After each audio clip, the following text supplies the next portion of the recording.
श्री कृष्ण से प्रेम करने वाला ऐसा कौन होगा जो वृंदावन नहीं आना चाहता है। सारे श्री प्रभु के भक्त जितने हैं सबके मन में एक ललक तो होती है कि जीवन में एक बार श्री वृंदावन आ जाएं, और आए भी क्यों ना।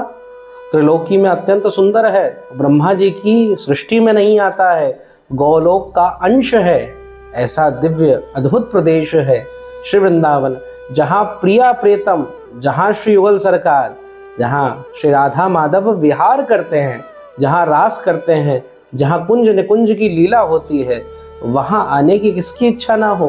त्रिलोकी में सब लोग यहाँ पर आने की कामना करते हैं, परंतु आनंद तो तब हो जाता है जब आज से ठीक 200 वर्ष पूर्व, कुछ समय पूर्व क्या हुआ, श्री पुरी धाम में, जगन्नाथपुरी में श्री महाप्रभु जगन्नाथ जी के मन में इच्छा हुई कि हम चलें कहाँ पर, श्री वृंदावन की ओर।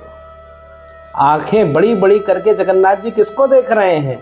अरे भैया, श्री वृंदावन की ओर देख रहे हैं, श्री किशोरी जी की ओर देख रहे हैं, ब्रज भाव की ओर देख रहे हैं। भक्तमाल जी में वर्णन आता है कैसे श्री जगन्नाथ जी का ये स्वरूप हो गया।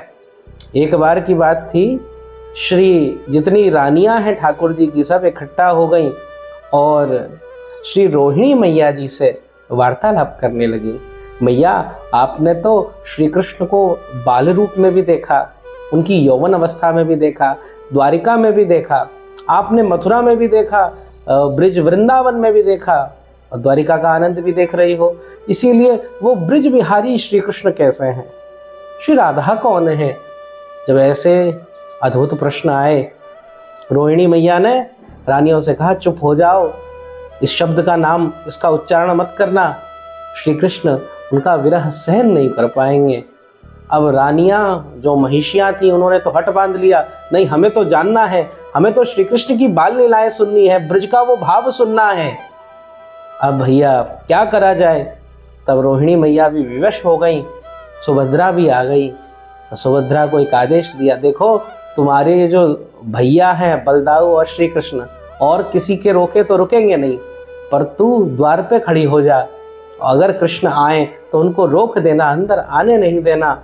और रोहिणी जी श्री कृष्ण के बाल स्वरूप की चर्चा करने लगी, कैसे नंद नंदन और यशोदा के घर में यशोदा जी के लाल से, यशोदा जी के लाड से सेवित श्री ठाकुर जी का जो स्वरूप है उसकी चर्चा, माखन चोरी की चर्चा, गोपियों के संग प्रेम भाव की चर्चा।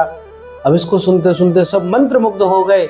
सुभद्रा जी भी उन लीलाओं में खो गई, क्योंकि ब्रिज भाव की लीलाओं में सुभद्रा जी नहीं है ना, तो इसीलिए अपने भ्राता की उस लीला को मैया स्मरण करने लग गई। और धीरे धीरे सुध ना रही, श्री कृष्ण बलराम आए, कानों में जैसे लीला पड़ी ब्रज भाव का, यशोदा श्री कृष्ण के प्रति प्रेम, श्री नंद बाबा का प्रेम, गोपियों का प्रेम, किशोरी जी का प्रेम, उस प्रेम के समुद्र में, उस विरह की अग्नि में भगवान विगलित हो गए, भगवान के अंग विगलित होने लग गए। और यही स्वरूप श्री जगन्नाथ जी का। तो श्री जगन्नाथ जी को क्यों ना प्रेम हो, वृंदावन के लिए ही तो ये स्वरूप धारण करा है। तो ऐसा अद्भुत आनंद, अब मन में कौतुक तो आया कि अब वृंदावन चलेंगे, पर चला कैसे जाए? भैया, भक्तों को भगवान तो पहुंचा देते हैं, पर भगवान को वृंदावन कैसे पहुंचाया जाए, इसकी भी तो जुगाड़ बनानी पड़ेगी।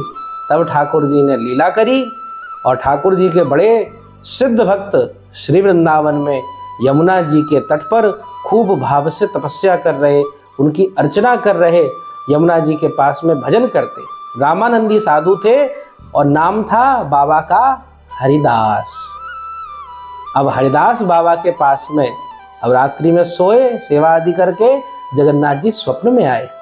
जगन्नाथ जी ने कही, मेरी वृंदावन आने की इच्छा है, मैं तुम्हारे भक्ति भजन से बड़ो प्रसन्न हूँ।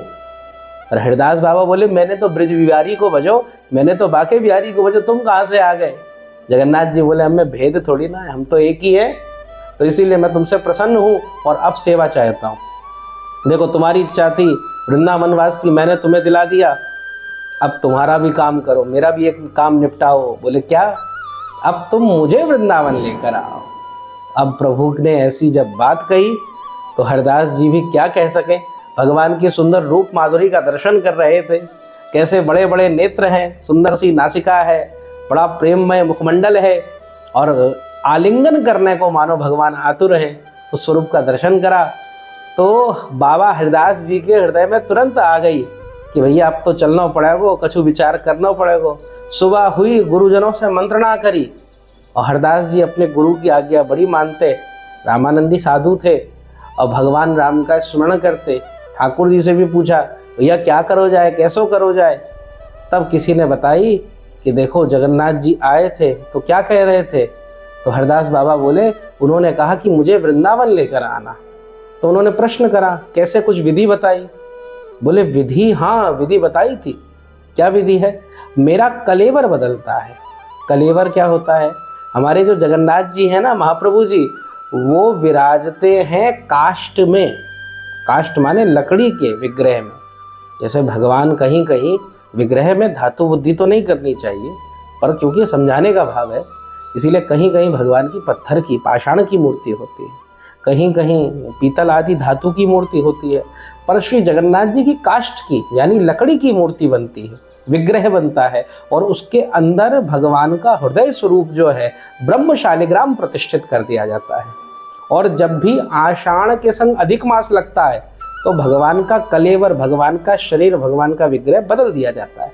उस ब्रह्म शालिग्राम को निकालकर दूसरे श्री जगन्नाथ जी के विग्रह में विराजमान कर देते हैं।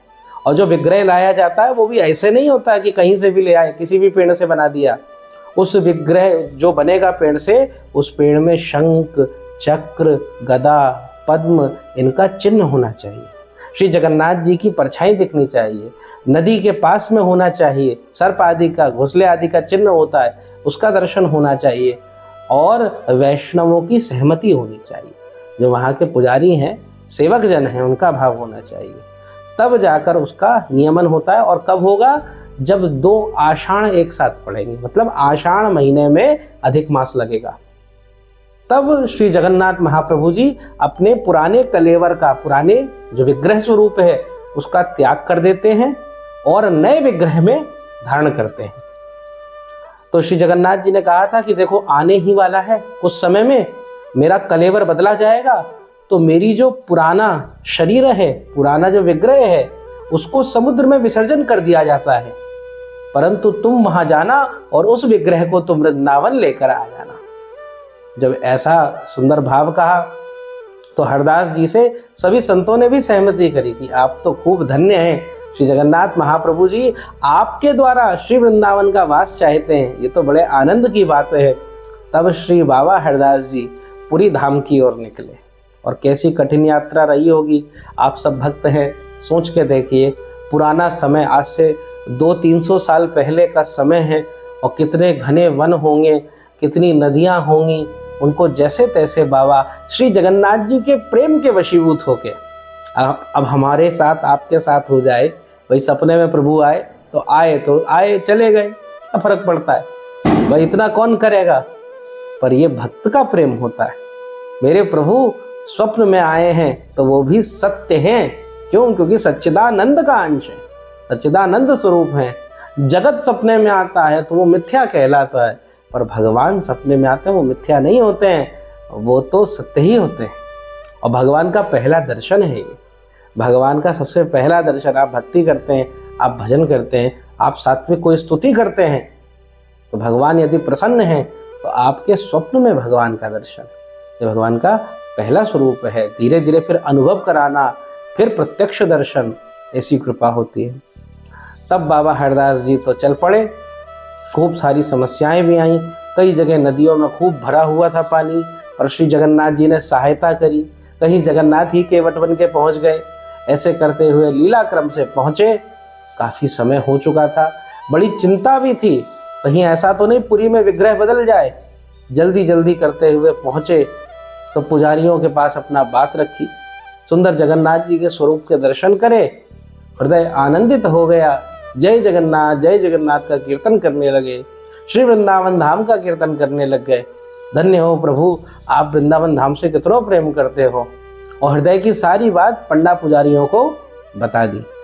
अब जैसे ही पंडा पुजारियों को सब बताई तो भैया इतनी जल्दी कौन बात मानेगा कि आपकी ऐसी बात है। तब उन पुजारियों ने क्योंकि मंदिर की जो प्रारंभिक पहले के समय की देखरेख और आज के में भी ऐसा ही है कि राजा के पास ही रहती थी। जो पुरी के राजा होते थे वो भी बड़े भगवत भक्त थे, भगवान के भक्त थे, तो उन्हीं के अनुगत्य में रहता था कि क्या निश्चय लिया जाएगा। तो राजा तक ये बात पहुंची। राजा को जाके उन्होंने बोली कि हे देशाधिपति, हे राजन, देखो जगन्नाथ जी ने मुझे आदेश दिया है कि जो पुराना कलेवर है, पुराना विग्रह है, उसको आप लोग समुद्र में सिरवा देते हो, समुद्र में भिजवा देते हो, उसको समुद्र में नहीं डलवाओ, उसको मुझे प्रदान कर दो, क्योंकि प्रभु वृंदावन जाना चाहते हैं। अब राजा को लगा कि ये कोई ऐसा ही मूर्ख बनाना चाह रहे हैं हमको। भाई प्रमाण क्या है? आपको जगन्नाथ जी ने बताया, मुझे तो नहीं बताया, मैं कैसे विश्वास मान लूं? तो विधि तो यही है, समुद्र में ही श्री जगन्नाथ जी के पुराने विग्रह को, काष्ठ की जो मूर्ति है उसको विसर्जित करते हैं, वहीं ले जाया जाएगा। तब हरिदास बाबा भी अपनी फक्कड़ी में खड़े हो गए, बोले देखते हैं कैसे विसर्जित करा जाता है। श्री बाबा हरिदास बोले कि अगर जगन्नाथ जी का विसर्जन समुद्र में होगा तो मेरा विसर्जन भी वहीं पे हो जाना है। अगर उनकी पुरानी मूर्ति वहां गई, क्योंकि वो तो वृंदावन धाम आना चाहते हैं, अन्न जल का त्याग कर दिया। कुछ दिन बीत गए और उस दिन नव कलेवर बदलने वाला ही था। उससे एक दिन पहले की रात्रि को श्री जगन्नाथ महाप्रभु जी ने उस राजा को स्वप्न में आदेश दिया और बड़ी ही मेघ गंभीर वाणी में बोले, अरे राजन, मैंने ही श्री हरिदास जी से कहा है, मेरी इच्छा है श्री वृंदावन जाने की। क्या तुम इस बात को नहीं जानते? मेरे भक्त होकर भी ऐसा अपराध करते हो। संत की बात पे तुम्हारी श्रद्धा नहीं है, विश्वास नहीं है। अब राजा तो बेचारे आश्चर्य में रह गए। महाप्रभु जी की ऐसी इच्छा है तो कहा करो जाए, अब तो बिल्कुल जैसा आपने कहा है बिल्कुल वैसा होगा। और राजा अगले दिन तुरंत पहुंचे, श्री हरिदास जी के चरणों में प्रणाम करा। बाबा हरिदास से बोले, हे बाबा श्री, मुझे क्षमा कर दीजिए, मुझसे बड़ा अपराध हो गया। बाबा तो सहज हृदय के, बोले बस हमको जगन्नाथ जी प्रदान कर दो। अरे बिल्कुल बिल्कुल। श्री जगन्नाथ जी का जो मूर्ति कलेवर बदला गया, जो विग्रह बदला गया, नया विग्रह सुंदर मंत्रों के द्वारा, पूजन के द्वारा, खूब भाव से, खूब वैदिक विधि विधान से उसकी प्रतिष्ठा हुई।